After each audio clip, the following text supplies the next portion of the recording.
I was walking back from the library.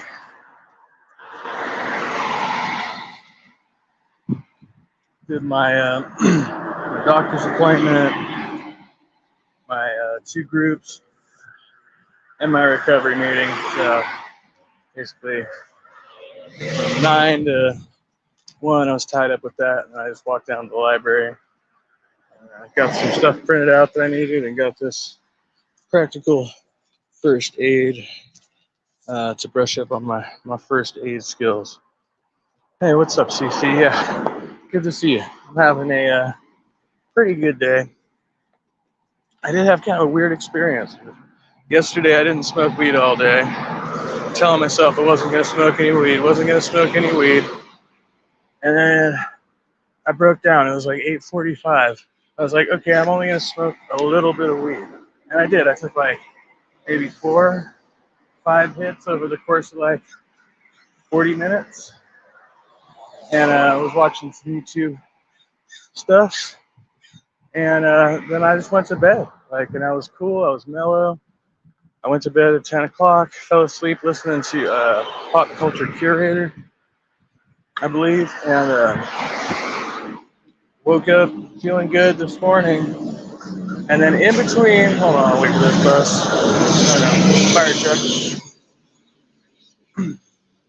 In between my 2 groups this morning, I got a hair at my ass, and I decided to smoke a couple of my roaches.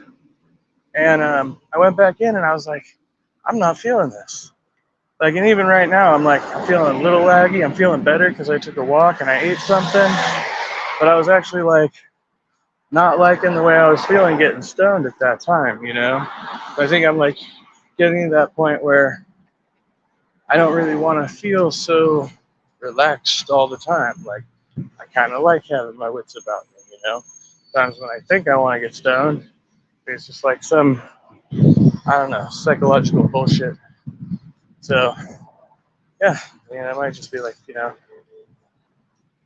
once in a while or in the evening when I'm relaxing. But I think it takes the edge away, especially if you're trying to have debates or serious conversations, even on here.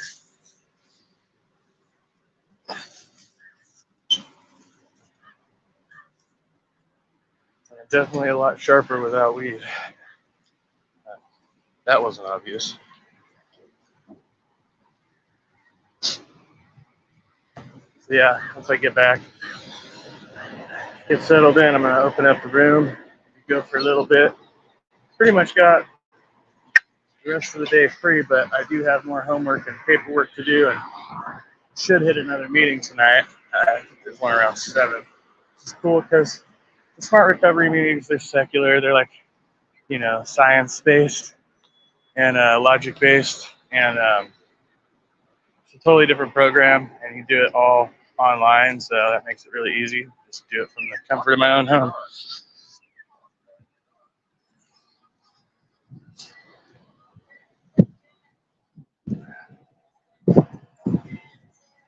So yeah, I told my doctor about the non-alcoholic beer, and he pretty much confirmed. He was like, well, as long as you don't go back to full strength beer, he was like, yeah, you drink 3 of those, it's not going to get you even close to what you have with one of your regular tall cans, like an IPA or something. So yeah, it's not I just get the satisfaction out of the flavor of a beer, But it is kind of a mind fuck, you're kind of tripping yourself up psychologically.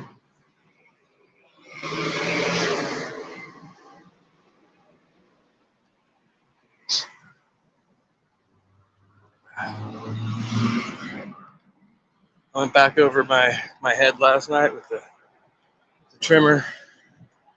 It's obsessively trying to get all the loose hair. I don't know. I'm gonna go back to picking it. I don't know. I'm feeling keeping it super short right now. It's kind of symbolic, Nice. Just checked your mail, and the silver bar you want off YouTube comes in. Is that for a certain number of viewers or subscribers? I'm not sure how all those things work. I know there's different awards they send us. Well, I haven't gotten any yet, but one of these days. That's awesome. I'm happy for you. Yeah, I don't know what that's for though.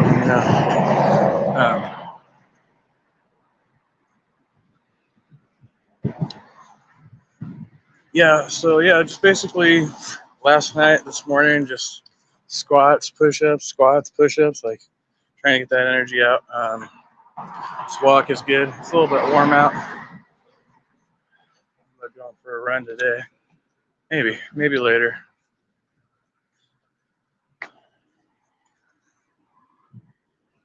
I know I was like fighting the urge to take a nap because of the weed. Like, oh, I really want to take a nap. Nope, gotta get shit done. Get shit done. Stay on schedule because you gotta go back into the group tomorrow. Do it all over again. It's like really a challenge. So I make sure like I don't take anything with me. No way I'm gonna like sneak off and. I mean, in theory, and they've already mentioned it, they're like, yeah, there's a liquor store across the street. Don't go there on your lunch break. I'm like, yeah, I know, I know. Not like the thought didn't cross my mind. But they pretty much, they have the right to do randoms as long as you're in the center. They can randomly breathalyze you or urine test you, and then they do them at certain intervals during the treatment plan. Like they breathalyze every day when you come in just to check. But the UAs are like twice a week, or depending on whether or not they have suspicion that you're using.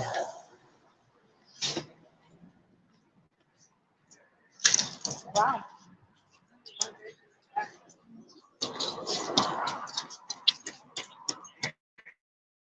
But I mean, technically, you agree to random testing, so you could just on you anytime. Oh, what's up, Wolf? Good to see you. Yeah, I see what you're saying. Okay.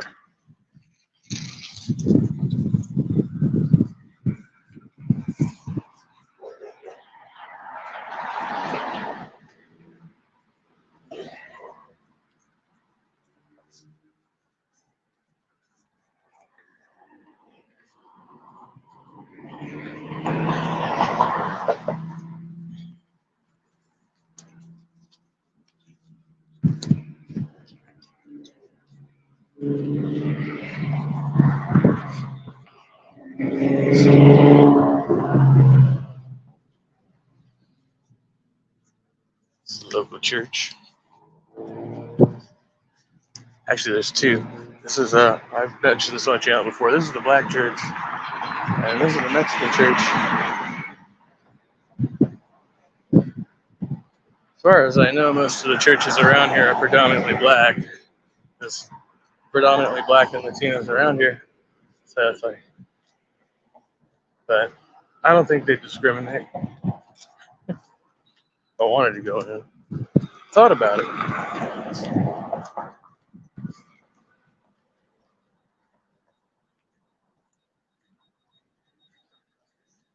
Horny helmet.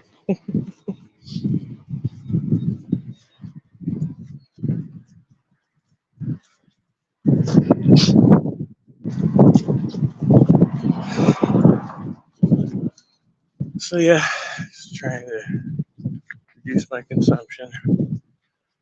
Had a. I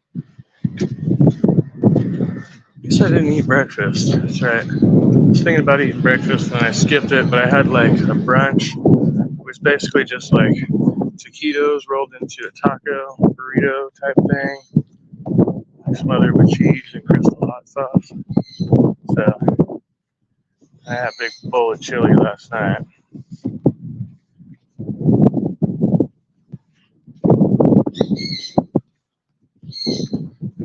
Not to get too personal, but I haven't had a movement in like 4 days. Side effect of the whole process here. So, like, okay, if I need to take something, should I just wait this one out? It's been like 3-4 days. I know, yeah, they seem very animated. I think these ones are like the ones that speak in tongues and stuff too. I'm not sure what denomination it says right there. Oh, we said right there. It's like some kind of missionary Baptist or something like that. One of those.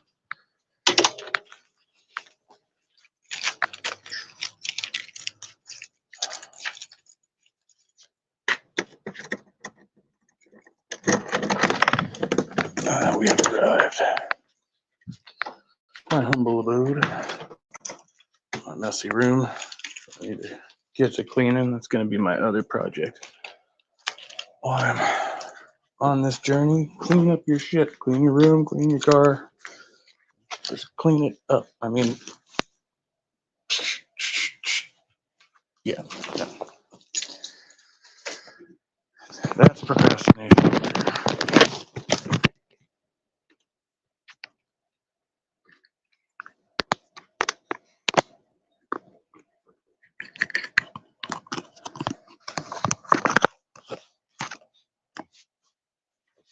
Use this shirt.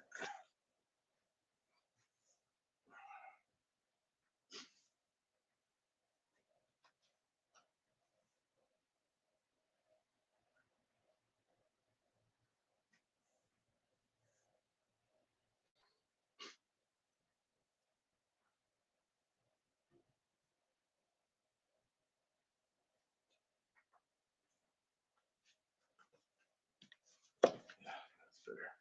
What's up, Tobin? Good to see you.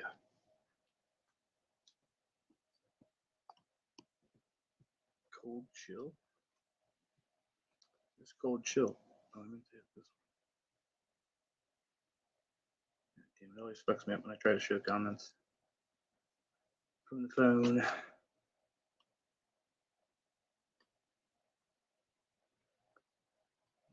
So,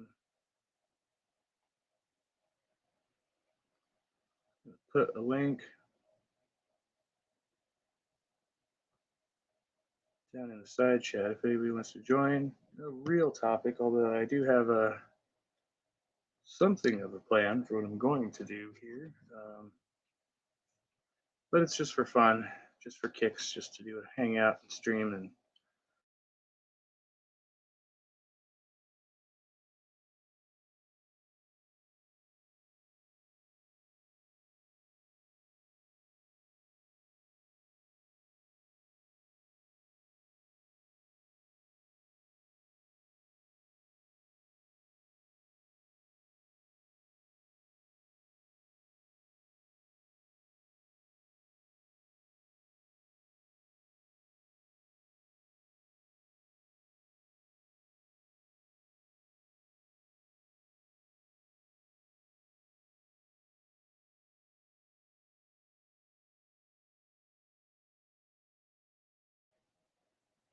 okay, we're back. Just total eclipse of the fucking internet right there.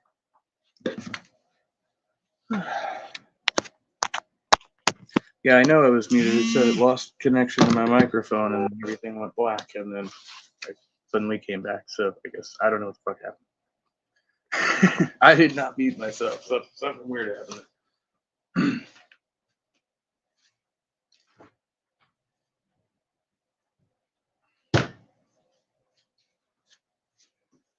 Damn.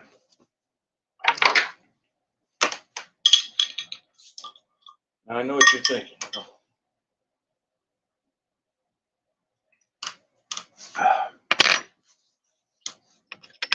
No, it's still the NAs. And yes, it's only 2:02 in the afternoon. Fuck your opinions about it.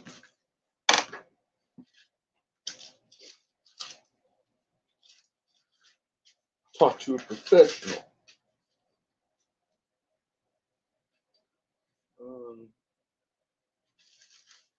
So it's all in one.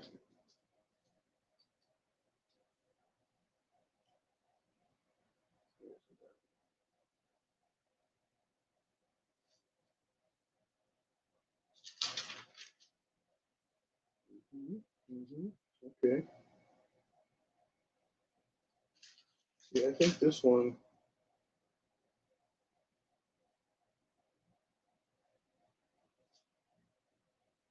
Yeah. Good. Right here. Yeah. Worded kind of weird. Where's my other Bible? Oh yeah, it's over there.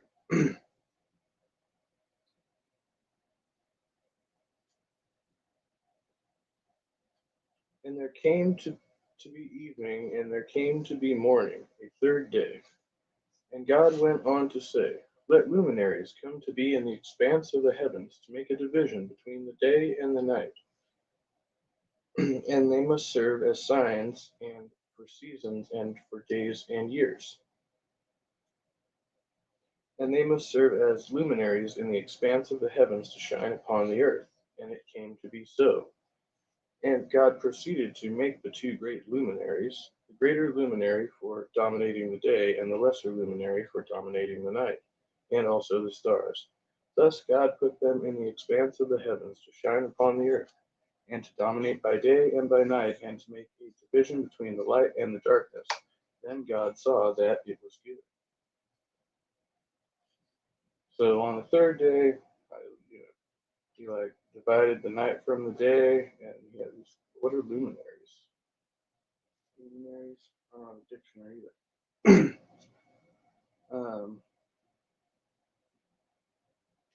Yeah, like, but I don't know what a luminary is. But they dominate the day and the night, and there's two of them, and they serve as signs for seasons and for days and for years. Right? That's the New World Translation.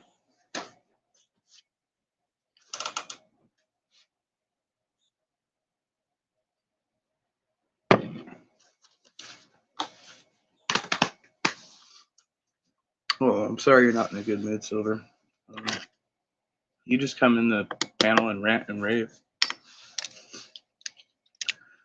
Just vent. Put it all out there.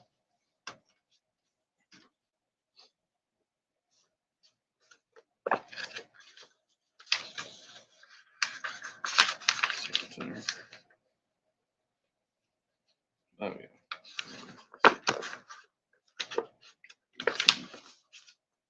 See, these are things I need. Like, I should have a dictionary. I've always had. I used to like have a bunch of dictionaries. I had like, yeah, I had like several different. I had like the pocket dictionary, and then the big, yeah, all of dictionaries. They're important.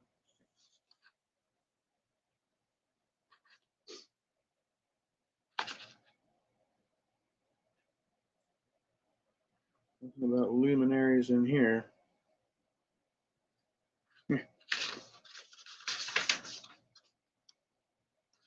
This isn't like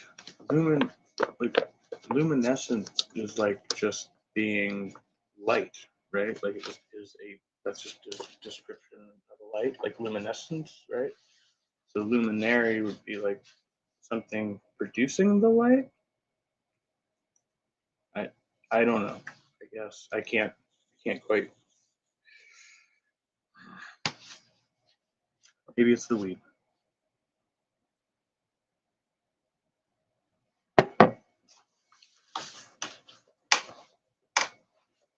The other Bible says something slightly different.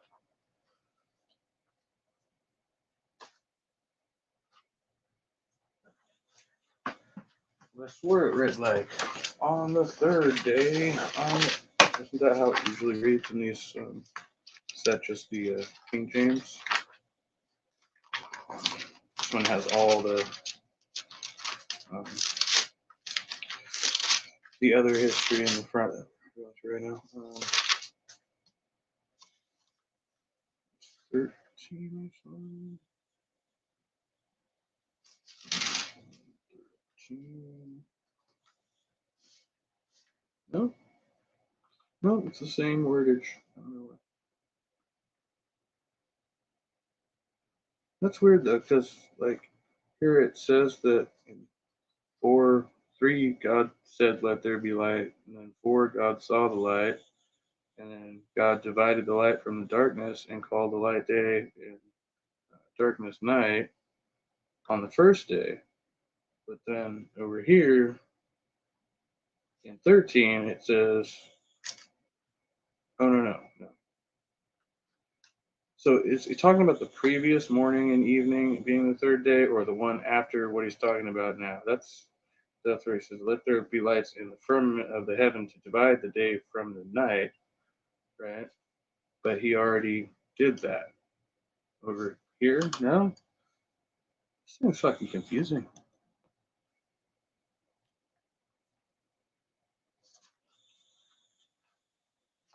What happened?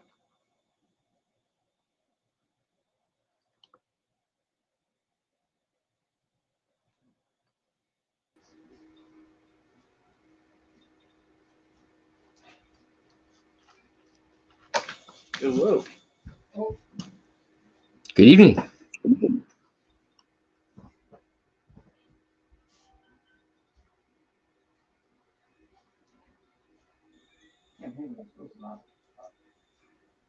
I had a technical issue whenever I first was trying to get hooked up.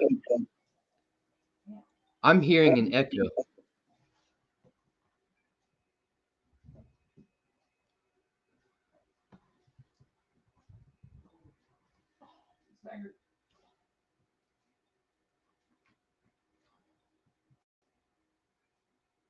Oh, because my boost ran off right then.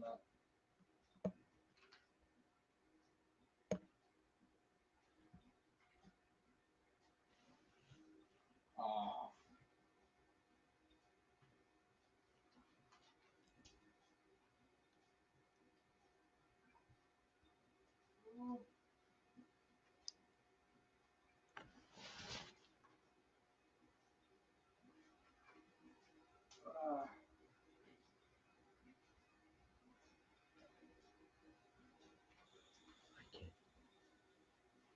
Okay.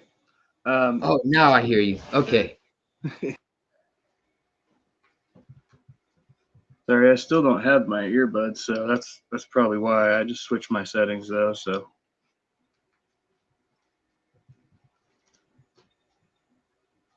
Right on.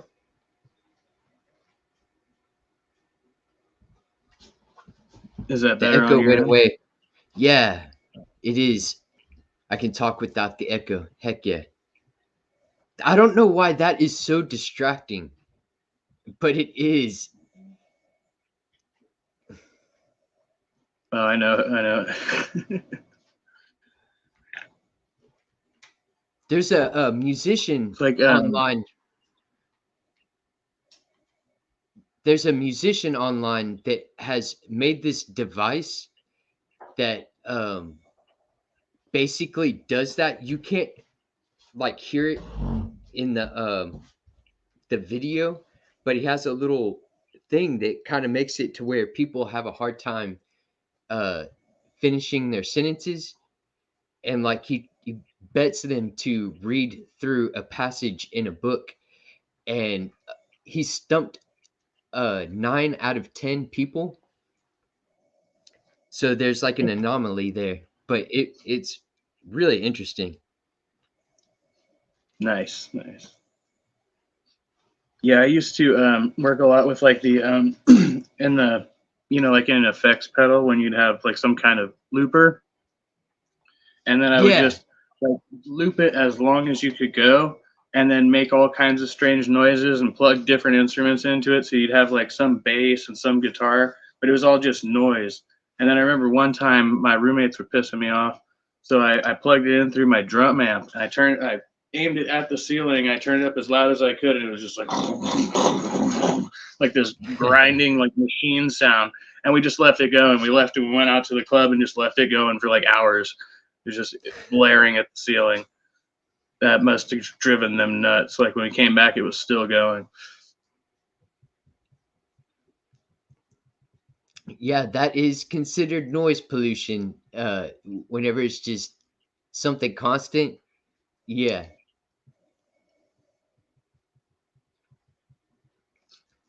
That's one reason why I haven't set up my acoustic drums. Like I know the places I have to set up inside of, like they're gonna hear me, the people that are around me, and like if I'm working on trying to do a recording, I will do the same thing over and over again to the point to where I know that if you're not you know a part of that challenge of trying to get a musical piece to a certain point, that it might be irritating to some people. So I've tried to respect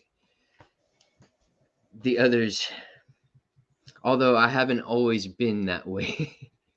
I'm like, but this is what I do. I make noise. Like, I almost can't help it. Yeah, it's like you try to like do soundproofing as much as you can or whatever, but then at some point you're just like, you know what, like it's not, whatever, like past a reasonable hour, like 10 o'clock or whatever it is, then just deal with it. Like I don't know, like I don't feel bad, but I do feel self-conscious sometimes. Like being out here, I'm like, yeah, I probably could just start like belting out and start trying to like record some vocal tracks or something, but then I'm like, oh, somebody's gonna hear me in that process, which is like trial and error, so it's like Yeah, to have that comfortable place is a nice thing to where you can work things out and not feel like you're being a burden. I have definitely felt that before.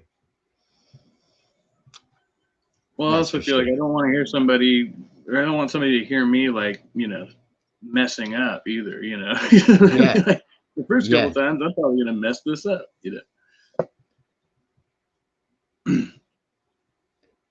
yeah. I don't know. Become a lot more self-conscious like over the years. I remember when I first started going out like and playing, like I didn't really have any type of like fear about it. And then like as I went through it, like more and more and more, like I started to, like actually like change my mentality where I actually cared about what people thought about the performance. You know what I mean? And it was like it wasn't cool to make noise anymore. It was like I actually wanted to do something that was going to be a little bit more like presentable and more structured, and.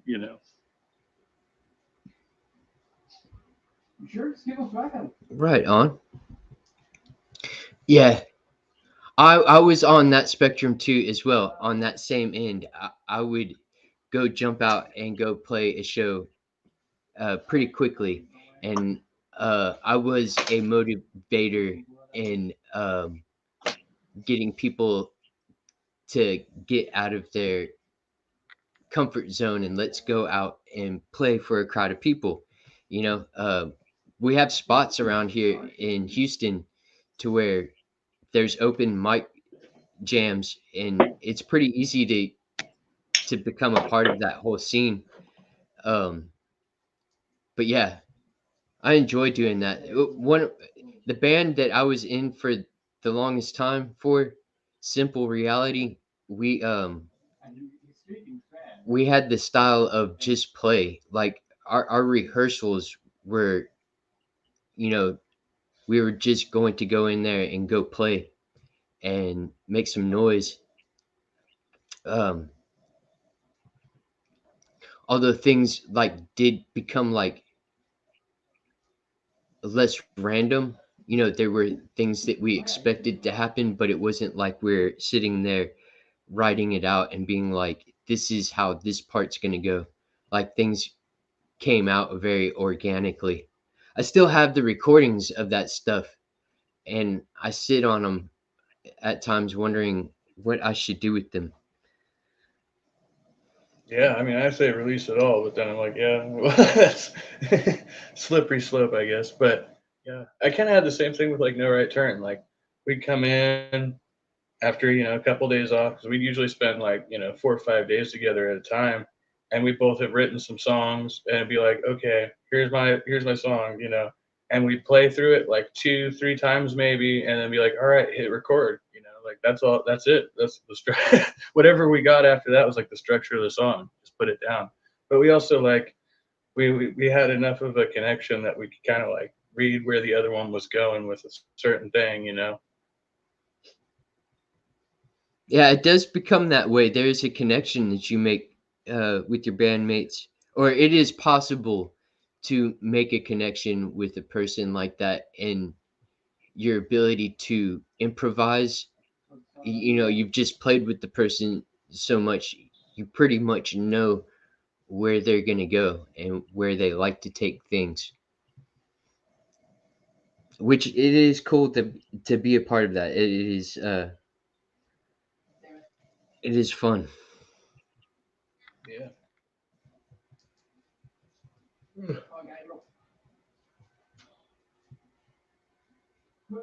Did you ever have like any like moments on stage where like a member of the band like completely flubbed, but like the rest of the band was able to like follow the one person who messed up and then like improv it back into the song?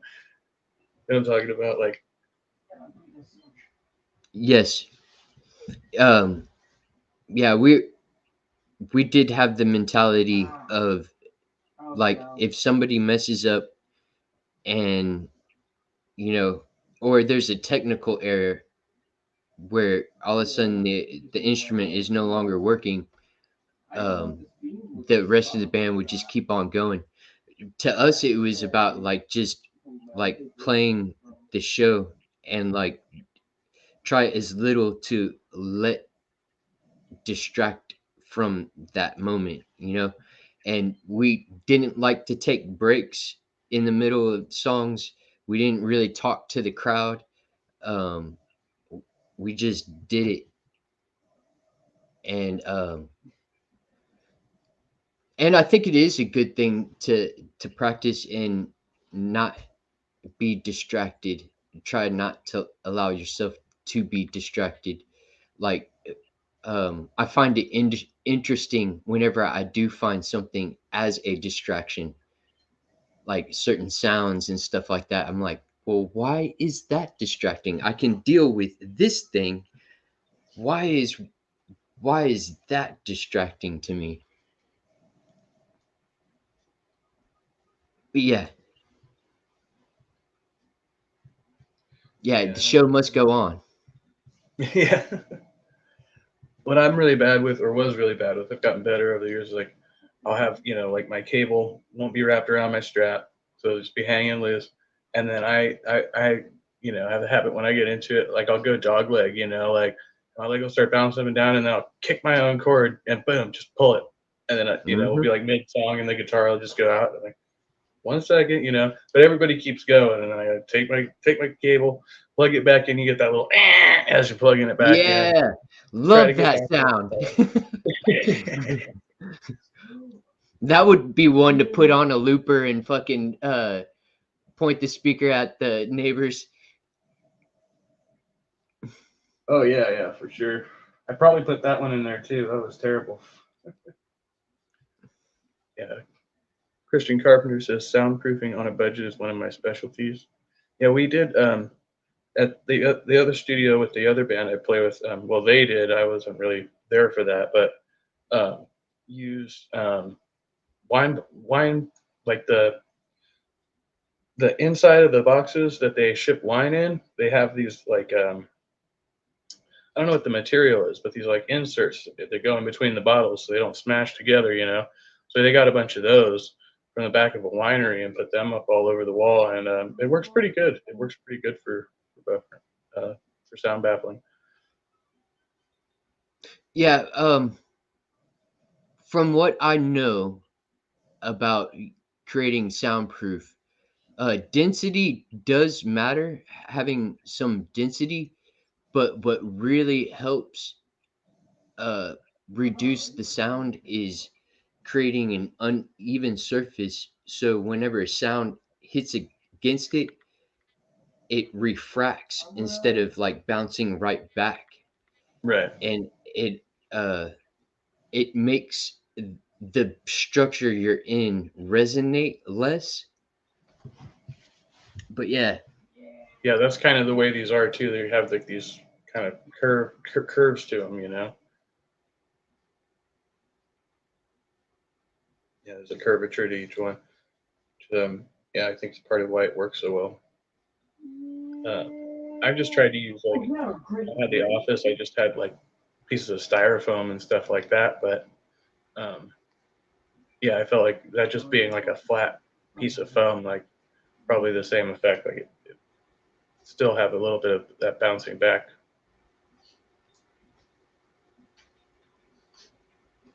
yeah, heck But see, yeah. I've always liked to find like where you get like the good acoustics in a room because I kind of like that reverb effect too. Sometimes it depends on what you're trying to do, but especially for like vocals and drums, Like, seems like you kind of want a little bit of that reverb going on in the room. Make my ice ability go up. I've never tuned a room to like try to reach a desired. That's interesting. I haven't really put that to play yet. Like trying to make the room have a sound. Right. I think it's really like mostly, I mean, well, it depends on like the shape and size of the room, but it's usually your position in the room. I find that with a lot of my bands. It'll be like if we're all up against a certain wall, like it seems like everything's just bouncing back at us. But if we like get back the drummer into a corner, like literally like, you know, catty corner, and then, you know, like you seem to get like a very different effect because you've got like this dynamic coming from both angles, you know.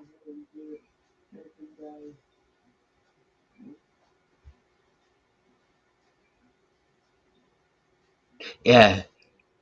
It is a trip how all that works. Like being out in the woods, I've had a couple of moments where I really could have swore I heard the sound coming from that direction, and I would be moving into that direction only to come to realize that the sound was coming from over there. The way it bounces off of trees uh, can throw me off. Yeah. Silver Wolf, when you say like a soundproofing thing for your mic, do you mean like a pop filter? Yeah, that's what I'm thinking when you say that. Or it's like those are usually pretty cheap to get. What's up, William? Good to see you. I've taken Hey, stocking a cap or like socks. I'll take a whole bunch of socks and put it over the microphone. What you're trying to do there is to just stop the wind from your mouth from hitting the microphone, and that way whenever you have the letters P, T, uh those ones where we tend to like project our uh breath, it doesn't hit the mic. Oh, right.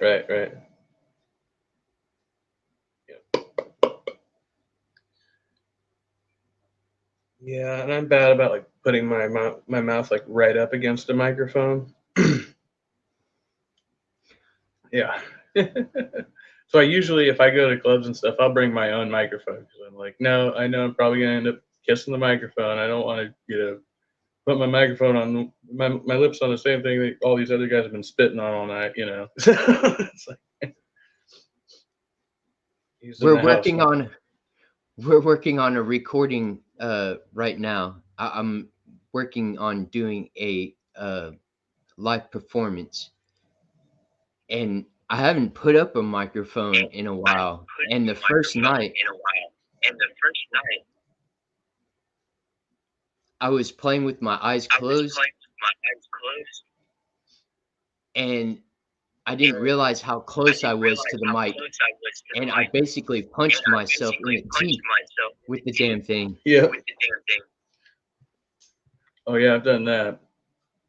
I also had a house mic one night at this club in Vallejo called Christmas Club. We used to play there a bunch. It was a crazy place, but and one night I get up there and we're playing our set, and my mouth touches the mic, and the house mic electrocuted me.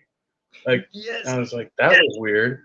And then it happened, and I touched it. It happened again, and I was like, dude, your mic is like hot, like as in like really hot. Like it's shocking me. He's like, let's do it when we go. I'm like, I don't know what to tell you. So I ended up having to sit with that, but I was like very, very cautious not to touch the microphone.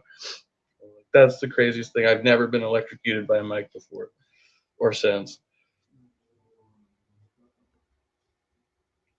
Yes. That's not having a good ground. No. I'm guessing it has to have something to do with the cable, right? It's not the mic itself. It's the cable that's plugged in with.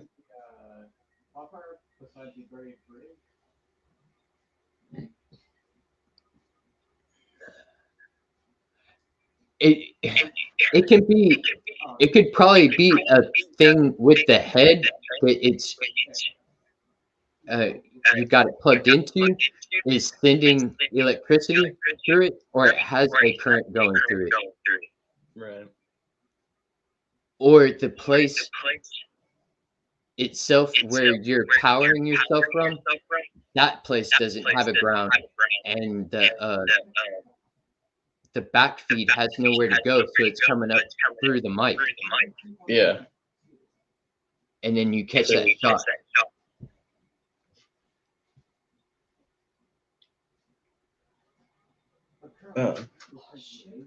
Yeah, I think Silver, you're talking about something like what Tobin was talking about. Like, but he said you could just put like a cap over it or something. You don't necessarily maybe need that, whatever that other piece is. But if you want to go professional, I mean, you can do that. It's 27 arcane and does currently only does 33 blood loss. Yeah. You need 24 strength and 14 dex. Yeah, I'm trying to like figure out how I'm gonna spend the rest of this day. Other than this, Well, good. kind of grooving, staying active. Just playing a little bit of guitar earlier. I came up with one riff I want to record. It was like something simple. It was almost like just a little bass riff, but I was like, I could work with that, and, put some layers on it. Heck yeah. I don't know if it'll sound good. Let's see. If I can get it right.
Yeah, you get it, right? Yeah, something like that. Mm-hmm. I like the bounce to that one. Hey, yeah. That was cool. I could hear you doing some rhythm back there too. A little bit of ham bone. Get a ham bone. Yeah. Yeah, so I get that one down, maybe put a little guitar over it. So, I don't know. It's kind of Some cool. of the best times I had playing music was just being out in the neighborhood. We had this bench that was the bleachers, and they were metal, and they had a really interesting way that it sounded whenever you would hit them. But we would sit there and just beat on that, make a beat, and let somebody freestyle on top of that. We would spend a good while playing around like that. One of my best shows. I think there's a partial recording of it on Facebook, if it's still up. I did like a part acoustic, part electric. It was a solo set, but it was at a comedy show. So I was basically like the house musician. So I like played here and there. I played, like a couple songs, and then I was playing little bits in between the comedians. And then at the end, I had brought a couple of drums with me, and so I let one of the comedians play my guitar, and he was doing like a little simple melody, and I was keeping the beat with the hand drums, and then the two of the other guys, they did like a battle rap, and it was pretty friggin' awesome. It went on for like maybe 10 minutes, and I was just, but I just had I had my two little drums. One of them has like literally a bucket lid for a head, like the top of a Home Depot bucket is the head, So that was my little bass drum, and then I had my little bongo drum too. Heck Pretty yeah. pretty cool. Yeah. What is the ooh? I'm like, Silver Wolf says ooh. No, Center stage. hopefully that's the good ooh. And not the, oh, I just stepped my big toe into some kind of ooh. Yeah. Oh.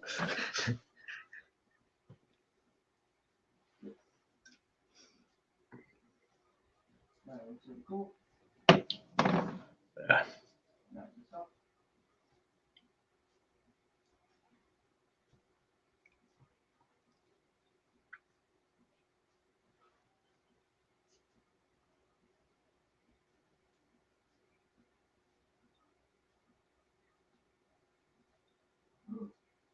Yeah, I'm a little sore from working out. It's been a while, so got to get back and practice.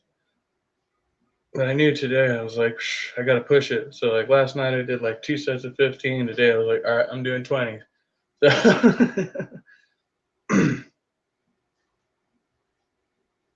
oh, I was able to do that with the comedians. Yeah, it was a great improv session. Like, I wish I could get more of that. Like, I'm still in contact with that guy, but he's been traveling a lot and working on movies and stuff. He's pretty gotten pretty busy,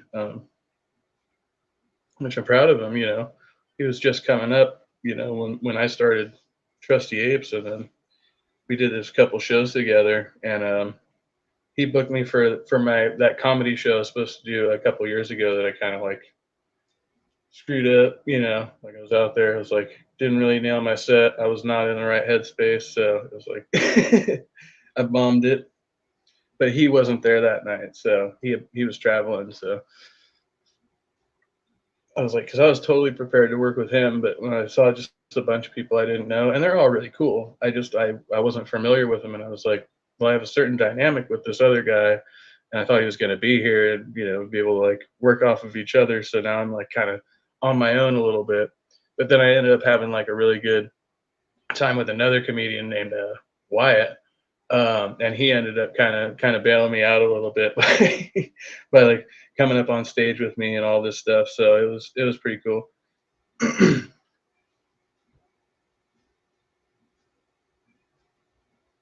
Heck yeah. Yeah, there's some of the better people I've met out there in the scene. Comedians, they're not so. Most of them don't seem so competitive like musicians. You know, like a lot of musicians just really competitive, and I didn't get that in like the comedy scene. You know. Yeah, you know, it really depends on where you're coming from. Like the different people that you can run into. Some people are freaking jerks, and I was just like waiting to get away from them.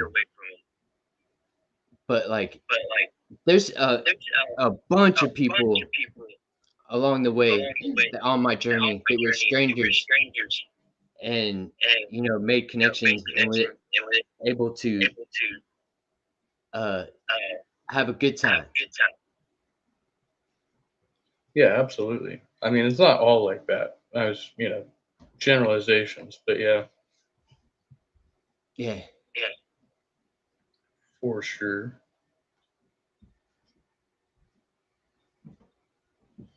Well, what are you working on right now? Anything new coming down? The big thing that I'm trying to get to where I got distracted.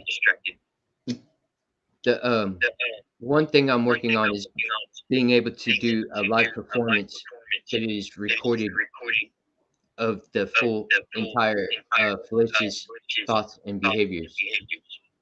And it's crazy because we've been practicing it quite a bit, and I have some performances that I've had that are better than the actual recording. The recording was really like as soon as I would get the idea, it would be recorded. It was made very quickly. Yeah, I remember you talking about that on one of your hangouts recently. I was listening. So I'm wondering though, how are you working that, or is it going to be like, are you gonna one of your tracks going to have to be like a backing track, right? Or do you have, how do you work that out? Yeah, Do you like just pre-record one of the tracks and then play along with it? well, it's all been recorded, and now I would just have the drum track and the rhythm guitar track. Those two instruments initiate the beginning on a lot of it. So we'll be playing to a backing track. Right. And like the way I'm recording it, I'm still recording out each individual piece, and then I have some room mics, and then I'll just compile all that and make a nice mix and put it together with the video. And I want it uncut, just like it's kind of putting pressure on Kendra and I to be able to perform it and maybe get out there and actually start playing live for people. Nice. Yeah, I think it's a great idea. Always wanted to be able to kind of do something like that. Okay, both cameras are frozen. My timer's frozen. This thing's still on? I still see a countdown, and you aren't frozen to me either. Okay, everything looks frozen on my end, but I can hear you. Oh, and now it's back. Okay, I was like, whoa. All right. Nice. Yeah, I mean, I've always wanted to be able to do something like that. Like when I had that, I still have the effects pedal. I just don't have a power supply for it. And I don't know if it works anymore because it's been, in boxes and stuff so long. But, I have like in there like my custom effects, and then there's a basically drum machine with like, so many preset beats. And I used to record that way. I would like get my beat, and then I would play along to it, and then I would put some backup drums with the other little electric drum kit I had, which I don't have anymore. And then I would fill in the bass and the lead guitar tracks and all that, and I'd record tracks that way. And I always wanted to like figure out a way. So basically, the way I figured it out was there's a band called Mental Pygmies, and they're just a drummer and a bass player. The bass player, he plays his bass through both a guitar cab and he uses a split so that he can use a guitar cab and a bass cab, and he puts heavy distortion on the guitar cab so it sounds like more like a rhythm guitar. And so I wanted to try and do something like that, and with my drum machine, and I kind of got it a couple of times, but it wasn't good enough for live performance. It's not really easy to cycle through the beats if you want to like actually switch up the beat. So yeah, I was always trying to figure that part of it out. I want to get like a good drum machine, like a Zoom pedal or something like that, I've always wanted to play with one of those. I've played with them inside the store, but I've never got to have one and get my hands on it. Yeah, a friend of mine had one, and I played with it like a little bit, but I just didn't get very much time with it. And so yeah, I really wish I would have been able to properly utilize that. So I said like, hey, if I don't have a band, I'll just go and play the show on my own. But it's a lot more interesting if you're playing like rock to have at least a backing beat.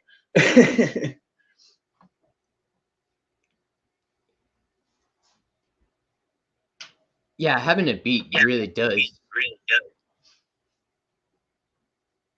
help keep my timing and stuff like that, because I can get pretty loose with things. Yeah, I've also played tracks on recordings and live where I just had just my kick drum, and I have my kick drum in front of me, and I just keep it thwomp, thwomp, thwomp while I'm playing, just to have that there, And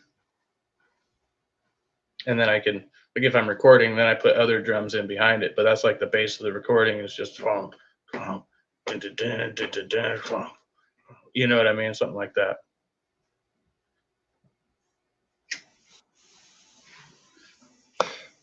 Silver was about to say that we were not frozen. Well, it was frozen on my end, so I'm sorry. I'm sorry. The one that I do find distracting, as far as like a metronome, is the freaking beep. They have it beep, beep, beep, beep. I'm like, I can't do it, but for only like a short period of time, and I'm like, all right, get that out of my. I know what But you mean, yeah, or like the constant cowbell when it's like ding, ding, ding, ding. I'm like, can't do that one either. No. Mm-mm. A click, I can hang with the click and like a deep bass drum. Yeah, I definitely prefer the bass drum, but it's easy to like overdo it too, you know, because you're basically, I mean, unless you got like a real crafty footwork, you know, it's like pretty much going to be mostly the same thing you're doing over and over there. But I made it work for a few tracks, quite a few. I've done strange things with rhythm because I didn't have. Well, I had the drums for a long time. I just didn't like really play them or have the means to like record the tracks, you know. Like when I first started, it was like, you know, just trying to record it with a single mic because I didn't have, you know, a bunch of mics to set up around it. And I got two, so I got a little bit of a dynamic, be able to record, you know, the upper portion and get the kick in there, so you get a strong kick track. But yeah, like mixing all that's hard. When we did it with my drummer, when we did the Looking at My Enemy album, like he had all the mics, so I had to set up the mixer and get all the levels, and I wanted to do it all fancy, so I did everything in stereo pan, you know. And it was a challenge. Like, and the only thing that he complained about that was like really, you know, kind of problematic was just one tom being louder than all the others, and it happened to be like that third tom because he's got the setup before. So it was like it'd be like do do do do do do, you know, and you'd be like, ah, shoot. But you know, it wasn't really that noticeable to anybody, I think, but us, you know, because we were the ones recording it. Most people would think that's just a minor, you know, thing or something. But I had to put a lot of work into getting that stereo panning right and everything. And that really does make a big difference. Yeah, if you're listening to it in a car or something like that, you really kind of get that live effect, like you're in the room. Yeah, and one instrument will start working against another one. You know, if you have everything panned to the center, which is one thing that plagued my early recordings, was just I had everything dead center. So things get put in the background, and sound is a trip, like doing the mixing part of it and getting to play with it. Oh yeah, you get lost in there. I spent hours afterwards, you know, just mixing down, and I had to add tracks afterwards, like so. Yeah, additional guitar, additional backing vocals. Um, I think there was a minor rhythm part that we went over, but we it was the drummer's idea too. We, instead of like actually going back and doing the drums, we did it with vocals. So we went or something like that, and we did it along with the drum track so that it matched the hi-hat. It was this kind of weird thing, but we both did a vocal track like that. And if you listen, or no, it was like a or something like that. Really minor, but it makes like all the difference, you know, when you hear the recording. There was a competition here recently. Kendra showed me the video clip, and this person blew my doors down on the beatboxing. Like, do you remember who that was? She was badass though. Like, She was really good. Yeah, that was back there. I don't know. It would take me a minute to find that. I'm sure if you Google it, you can find her. But man, damn. Yeah, I've seen a couple of those. Whoa. Trying to remember where now. I've been out at a show and seeing some dudes do the beatbox and like. I don't think it was one of my shows.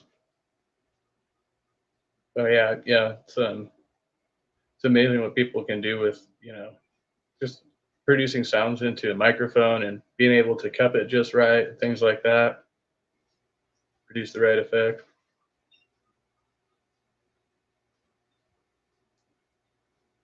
Yeah, there is quite a variety that you can get out of just using your voice and a microphone.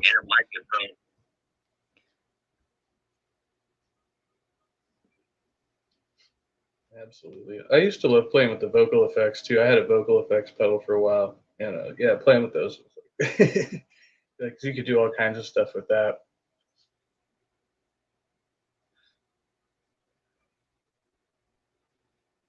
I'm right there with you, Silver. I can't really do it. It just sounds like farts coming out of my mouth.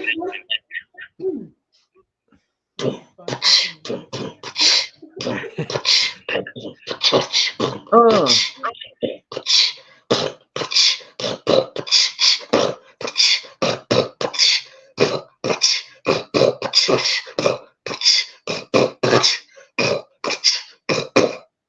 I don't know how's that. Terrible. It was awful. At least it was on beat. It was on beat. I'll give you that.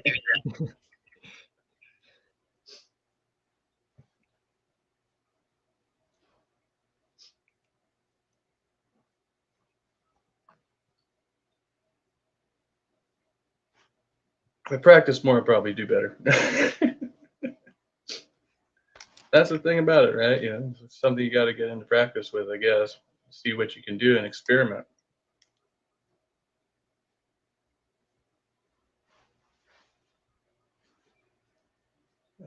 Yeah, that is definitely the name of the game. Practice, practice, practice. In everything you do. Finish my 0.0 alcohol-free beer.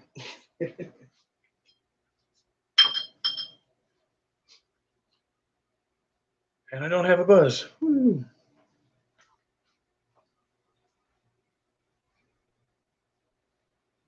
Heck yeah. I've got weeds coming out. I was saying earlier too, like I feel like I actually ended up getting too stoned this morning. Like I really shouldn't even smoke. Like, yeah.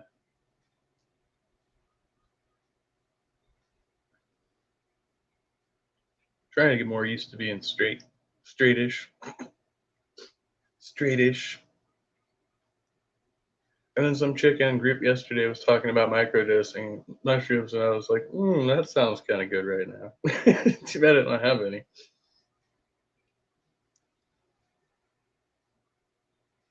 Yeah. Christian Carpenter says I can make a few animal calls. That's as close as I can get.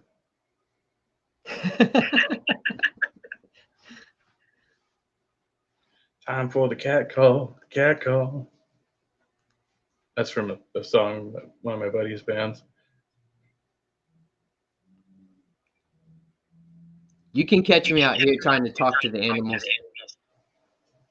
Yeah. I don't know what it is. Every time I see a squirrel, I say, "What up, squirrel?" They just look at me funny and then they run away. But usually, I've had a couple of them approach me. I'm waiting for the squirrel attack. What you want?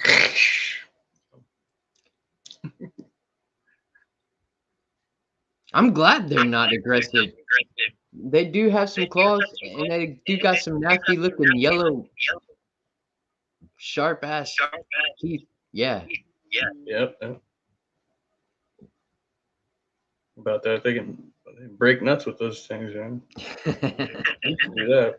Break a tooth.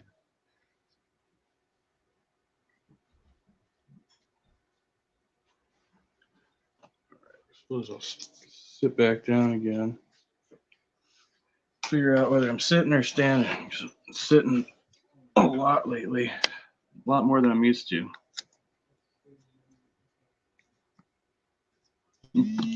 Christian Carpenter says I talk to my animals every day, and Silver Wolf says I do the same.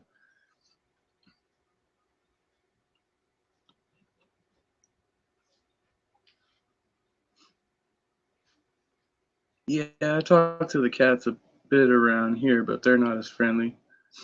We got the little one inside now, so she's cool, and then the other inside cat, he's friendly. But we got all the ones outside. They're like, nah, they're not having any of it. Yeah, they can be very independent. The first cat that we got here still doesn't like anything to do with inside. She will come up and let us pet it, but as soon as we shut the door, she's like jumping at it. Like she could hurt herself. But the other cats we got around here, one's already asleep on the bed right now. And the orange one, like we have to put him outside because he still misses his mom's milk, and he will suck on the freaking blanket and make a nasty wet spot in the blanket, and you adjust and you stick your foot in cat saliva. No. Sounds terrible.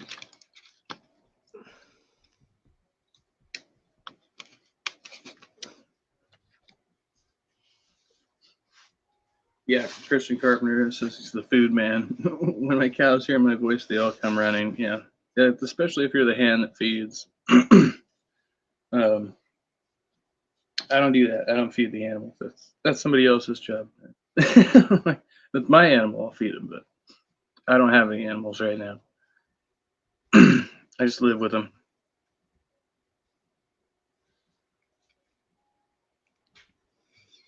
I guess if somebody asked me, I'd feed the animals, but they just haven't asked me. Cat spit to the foot doesn't sound pleasant at all.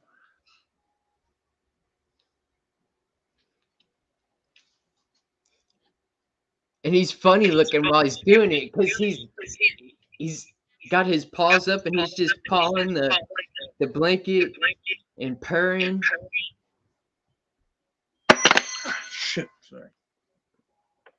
Well, that was some trippy feedback. Yeah, I was fidgeting with this bottle opener and yeah, it hit the table.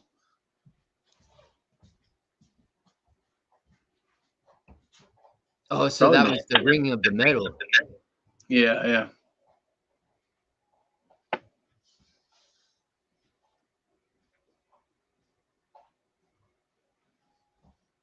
Like now it makes me wonder if I could like use it like a I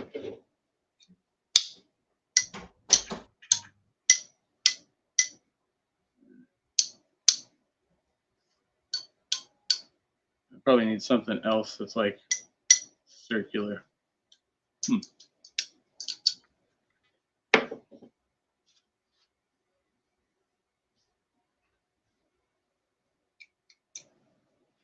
I'm trying to remember the name of the instrument where it's just a bunch of metal bars.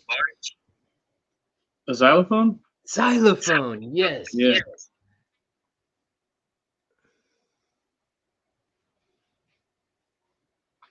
Yeah, those are fun. Yeah.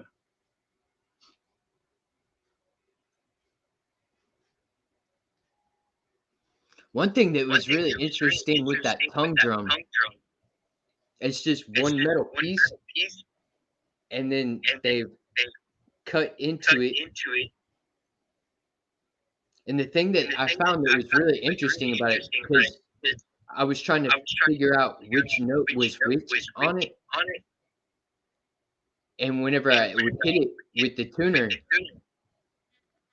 it would send the tuner all over the place. So I learned that I had to stick my hand on it and hold the other parts of it and hit it to get a true note out of it. But that's the interesting about playing with it is because even though you're striking a single note, it's ringing out all the others at the same time. That thing is mesmerizing. Like whenever I play with it, it will hypnotize me.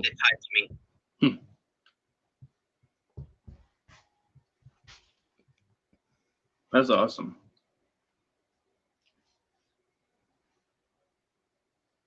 Christian Carpenter's asking a favorite instrument. I don't know about for both of us. Mine, I don't know. I think it might be the. Here. Come on. Sorry about that. Is it the mandolin? It only has like 4 strings. And it's smaller, but the way you tune it is like, yeah, I don't know. I like the sounds it produces. Like all the strings are in harmony, so it's almost like you can only like play in like one key or whatever, but you're playing like all along that. I don't know how you describe that. I have to find one. I used to have one, but my ex stole it. What's your favorite instrument, Tevin?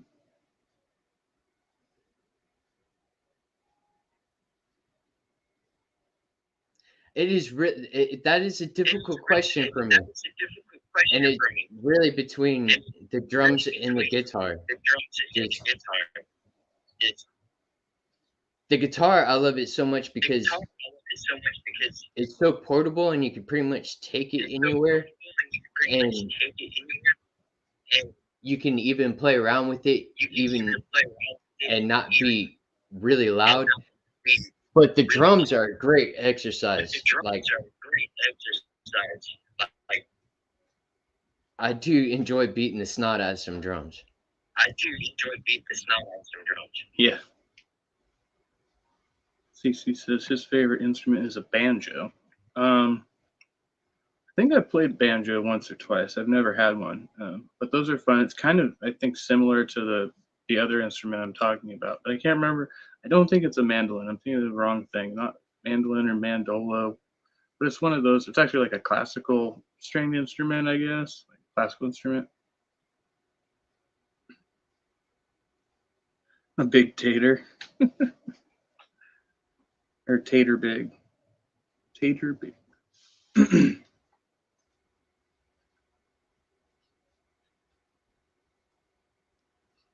Yeah, banjo is one of those instruments. Like I've gotten to play with them a couple of times in the music store, but I've never had one. And I do want to pull on those strings. Like the sound from the banjo, it just grabs my attention. Right.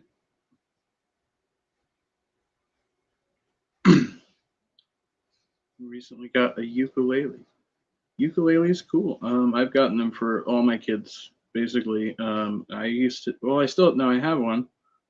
It's at the Trusty Ape studio, and I need to restring it. And I got these nylon strings for it, and I couldn't figure out how to string it. So I have that and a tiny little guitar too that I have to fix up there.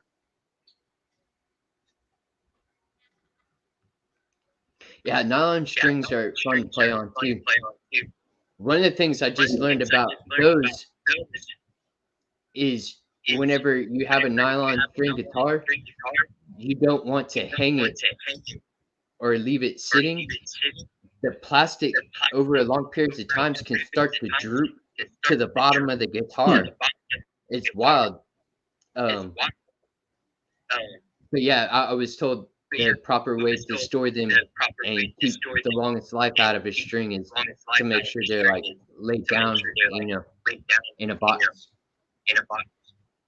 Okay, like laid down flat. Mm-hmm.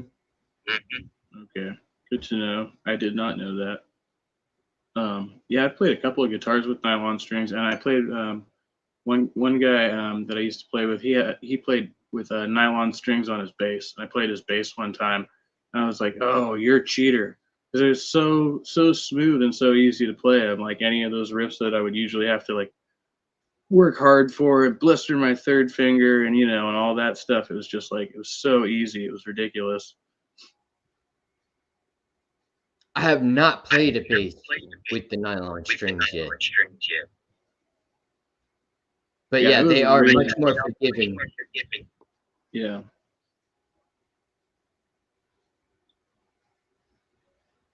Yeah, I definitely appreciated that. And it doesn't quite have the same sound for certain things though, so you're kind of sacrificing that. But yeah, I mean, as far as just playability and they still had a really good sound too, so.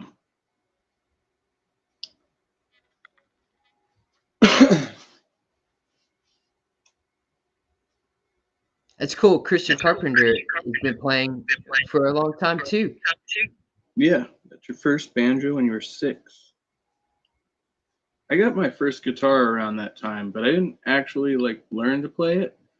I just kind of made noise with it, and I took it to school, and then for like show and tell, and then I made a bunch of noise there, and then yeah, after a while, I was just like, man, I kind of got bored with it, and I decided I wanted to play drums, and then I just threw the guitar in the closet and pulled it around with me for a few years, and then when I was about 10 or 11, a buddy of mine, we started hanging out, and he was like, oh yeah, I know how to play a couple AC/DC songs or whatever, and I can play this and that. And so I pulled out the guitar and I let him play it, and so he showed me a couple power chords. So I learned to play like Smoke on the Water or something like that, but I didn't quite get into it. And then I let him play it, and then after that, I had decided that I wanted to play bass, but I had decided, because I was like getting all into Kurt Cobain and stuff, and I was like, well, Kurt Cobain designed his own guitar, and now I'm going to do the same thing. So, being the, amateur, engineer that I was, like pulled all the guts out of the guitar, like drilled some holes in it. And I decided I was like, I'm going to like mount bass strings on this guitar. And so that never happened. So I just ran around for a while with a guitar with no guts. And then, yeah, like it was like 2 years later that I got my bass guitar.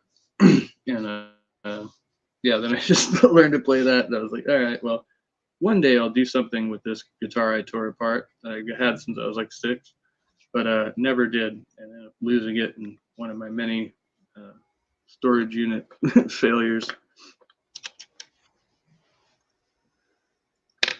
Yeah, along with one of my favorite basses that I had was the Schecter. I had that one for a while, and then I lost that one. Might have actually, no. That one I gave it to my singer's brother at the time, and he was supposed to fix it and then pay me for it, but he took it and just never came back. So I don't know if he ever fixed it and played it or what, but I never got any money out of it. It's getting kind of dark for me. I want to switch on the lights and grab a drink. I'll be right back. All right.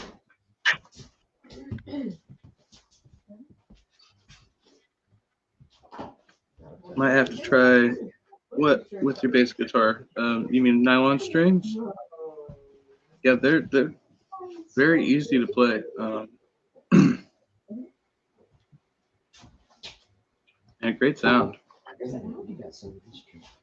Like I said, there's certain effects that I like for like punk rock and stuff like that. Couldn't quite get there with the nylons. So that's because it's like kind of like that very metallic bass sound that I like, especially when you're playing like really fast. Like I used to use like a coin on my bass strings to do like, you know. See, it doesn't sound right on this one.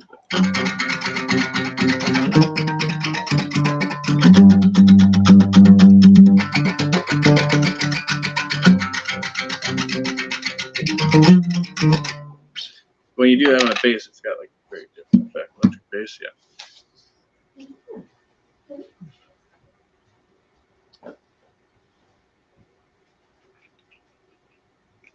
Is that? Yeah, I'm still seeing the comment up here, but it doesn't say it's showing down here, so I don't know.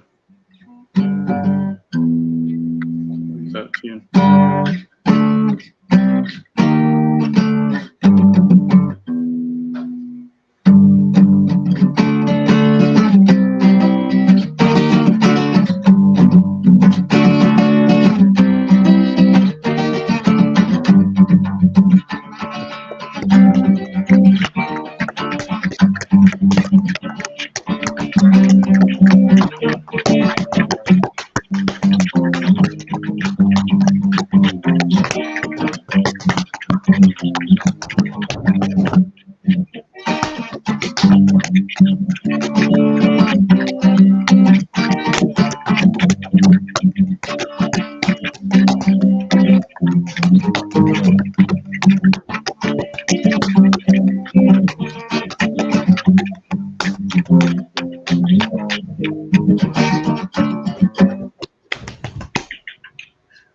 Almost. Yeah, I gotta tune this thing up though. That's how you write a punk rock song in under 2 minutes.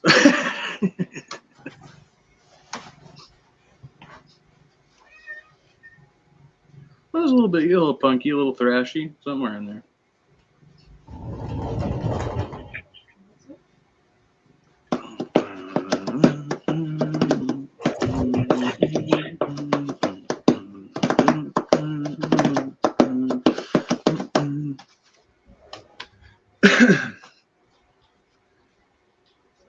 Yep, get a little more motivated, a little more, you know. See, used to be able to do this all day, you know, like, what was I doing? What was I doing today? I can write a song. I can, you know, I can do anything except, you know, get wasted, pass out. It's a beautiful feel.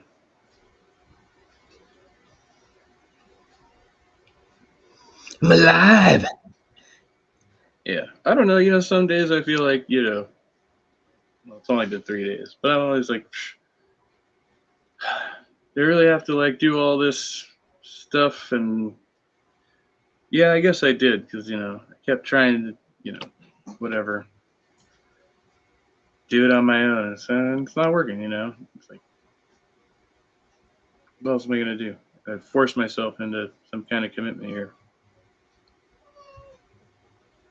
So it's good. Yeah, I think it's admirable that, you know, you're doing it of your own will, and I commend you for that. Thank you. Like, but I don't think anybody could really do it on their own. I'm not going to say anybody, but most people, you know, it takes having other people, you know, to help them through that. I mean, I think it is the best method. That's what works about AA is, you know, having that camaraderie and have those other people with you that are going through the same struggles, and y'all can make those connections. Yeah.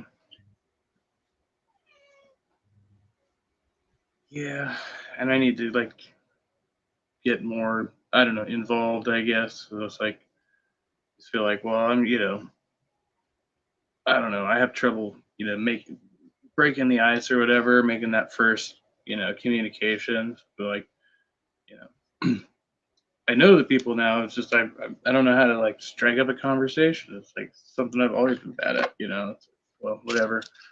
But that's part of, you know, what I need to work on while I'm in there. Thank you, CC. Yeah, I don't know. But I do feel like, yeah, like going in that direction, you know, having just a wider circle of people who I can reach out to. Yeah, it's not a bad thing. So, yeah, it's like, you know, it's not like being in confinement. Like you're not forced to stay there, but in a way it is. It's like, you know, go in there. It's like it's not something, you know, everybody is kind of like anxious and bored and ready to get out of there, you know, but we're all, you know, kind of there for the same reason. It's like it doesn't matter what you want to do right now, like this is what you need to do. You're gonna, like, you know, break this, you know, self-destructive bullshit, you know. So yeah.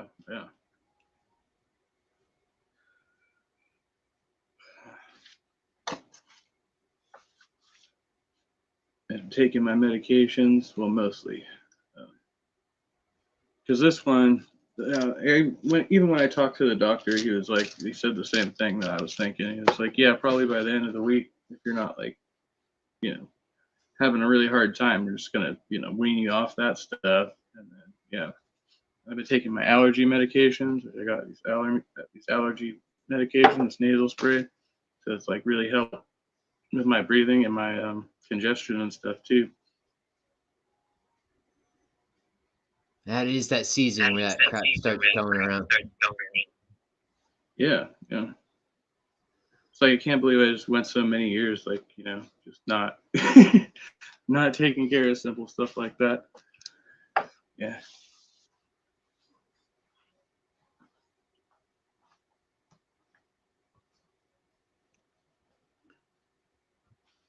Right on. Right. Well, suppose I'm feeling a bit hungry.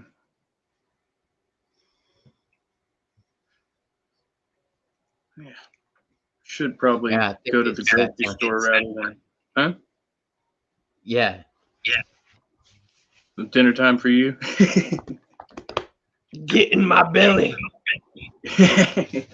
Yeah, and I can smell it too right now. All right.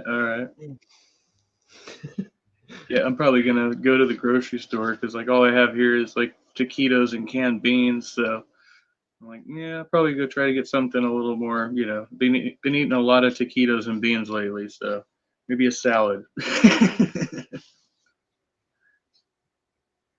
Right on.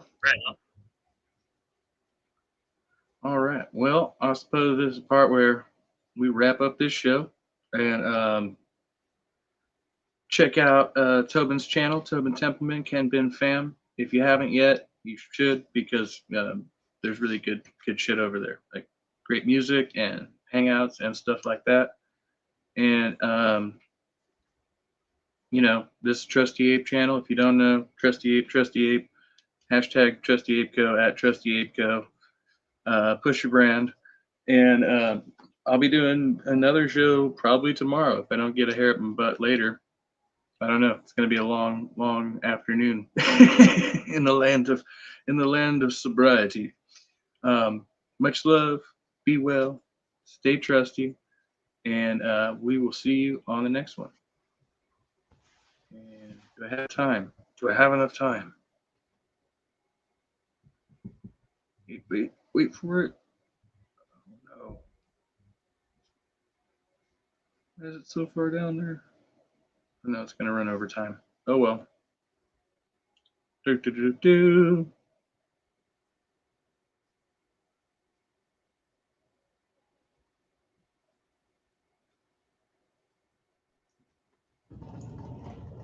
it even work? I saw it come up